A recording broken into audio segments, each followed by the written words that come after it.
हिमालय की ऊंची चोटियों में बसा हुआ था भैरवपुर गांव। खूबसूरती देखते ही बनती थी। ऊंची ऊंची चट्टानों से झरने गिरते थे, उनकी आवाज घाटियों में गूंजती थी। हरे भरे जंगल ढलानों से चिपके हुए थे, हजारों राज छुपाए हुए।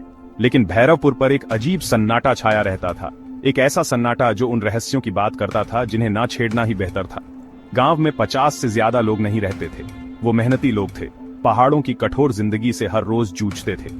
जिंदगी मुश्किल थी, हर दिन कुदरत से एक लड़ाई। खाना कम था और सर्दियां लंबी और बेरहम। फिर भी गांव वाले डटे रहे।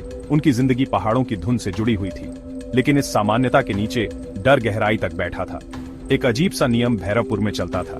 सूरज ढलने के बाद कोई भी बाहर निकलने की हिम्मत नहीं करता था। उस वक्त नहीं जब पहाड़ रात को अपने राज बताते थे, क्योंकि तब पहाड़ों के डरावने सन्नाटे में वो आवाज आती थी, एक ऐसी आवाज जो रूह कंपा देती थी। गांव वाले पुराने रिवाजों पर सवाल नहीं उठाते थे। वो डर के साथ जीना सीख गए थे, इसे अपने वजूद का हिस्सा मान लिया था। लेकिन एक अजनबी का आना, अविनाश नाम के एक युवा स्कूल मास्टर का, भैरवपुर की इस नाजुक शांति को चकनाचूर करने वाला था। अविनाश शहर का लड़का था। उसका दिल आदर्शों और रोमांच की प्यास से भरा था। भैरवपुर में पढ़ाने का मौका उसे तुरंत पसंद आ गया। कुछ अलग करने के लिए बेताब था। वो पूरे जोश के साथ आया, अपनी नई जिंदगी की चुनौतियों का सामना करने के लिए तैयार। वो उस डर से अनजान था जो गांव में फैला हुआ था। अविनाश का स्वागत एक सशंकित खामोशी से हुआ। गांव वाले विनम्र थे लेकिन दूर, उनकी आंखों में डर और मजबूरी का अजीब सा मिश्रण था। उसने इसे पहाड़ी लोगों का स्वभाव मान लिया। वो उन्हें अपना बनाने के लिए, उनकी जिंदगी में रोशनी और हंसी लाने के लिए दृढ़ था। वो ज्यादा दिन नहीं रुकने वाला था, बस 1 साल अपनी फेलोशिप पूरी करने के लिए। एक शाम गांव के ऊपर एक चट्टान पर बैठे हुए अविनाश ने उसे सुना। एक धीमी दर्द भरी चीख घाटी में गूंजी। ऐसा लग रहा था जैसे ये हर जगह से और कहीं से भी नहीं आ रही हो। उसकी रीढ़ की हड्डी में सिहरन दौड़ गई। वो दादू, गांव के सबसे बुजुर्ग की तरफ मुड़ा। उसका चेहरा चिंता से भरा हुआ था। ये क्या था दादू? उसने पूछा। उसकी आवाज में बेचैनी साफ झलक रही थी। दादू, जिसकी आंखें एक अजीब उदासी से भरी थीं, ने बस अपना सर हिलाया। ये आवाज है मास्टर जी, उसने जवाब दिया। उसकी आवाज धीमी सी थी। जिन बातों को आप नहीं समझते उनमें दखलंदाजी ना करना ही बेहतर है। अविनाश ने बूढ़े आदमी के अंधविश्वास का मजाक उड़ाया। उसने ऐसी बातों पर विश्वास करने से इनकार कर दिया। उसने सोचा कि इस आवाज का कोई तार्किक कारण जरूर होगा, शायद कोई जंगली जानवर होगा या हवा उसके कानों से खेल रही होगी। उसने इसका पता लगाने की ठान ली। अगली शाम जैसे ही भैरवपुर पर शाम ढलने लगी, अविनाश खुद को गांव के किनारे की ओर खींचा हुआ पाया। वो आवाज फिर से सुन सकता था, धीमी लेकिन साफ। ऐसा लग रहा था जैसे ये पहाड़ के नीचे धुंध में छुपे हुए पुराने खंडहर मंदिर की तरफ से आ रही है। दादू की चेतावनियों को अनसुना करते हुए अविनाश मंदिर की ओर चल पड़ा।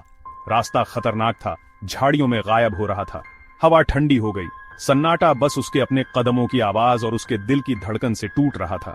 जैसे जैसे वो मंदिर के पास पहुंचा, आवाज तेज होती गई, एक दिल दहला देने वाली चीख में बदल गई।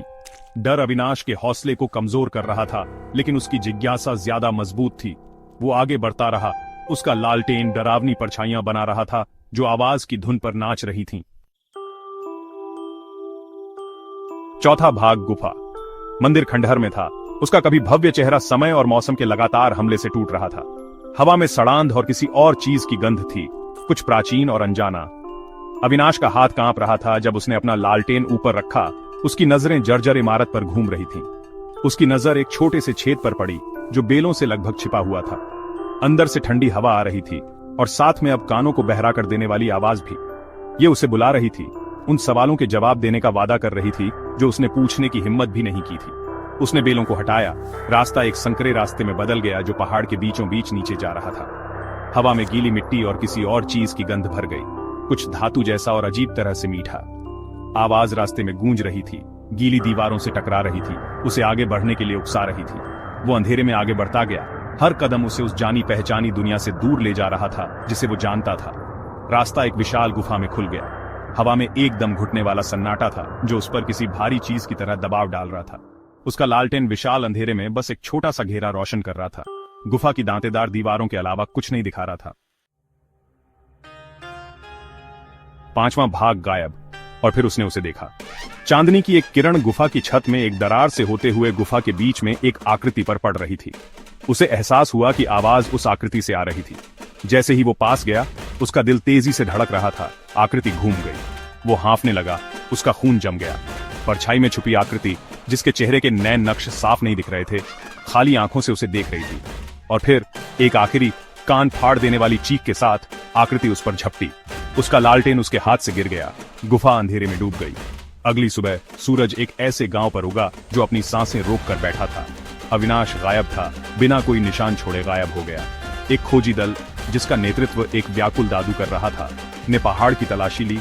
उनकी आवाजें घाटियों में गूंज रही थीं, जिनका कोई जवाब नहीं मिला। दिन हफ्तों में बदल गए, हर गुजरते घंटे के साथ उम्मीद कम होती गई। अविनाश के गायब होने का रहस्य पहाड़ों की तरह बना रहा। गांव वाले धीमी आवाज में बातें करते थे, उनके डर में एक अजीब तरह की लाचारी थी। पहाड़ों ने एक और जान ले ली थी, उसे पूरा निगल लिया था, बस सन्नाटा और हवा में एक आवाज की गूंज छोड़कर।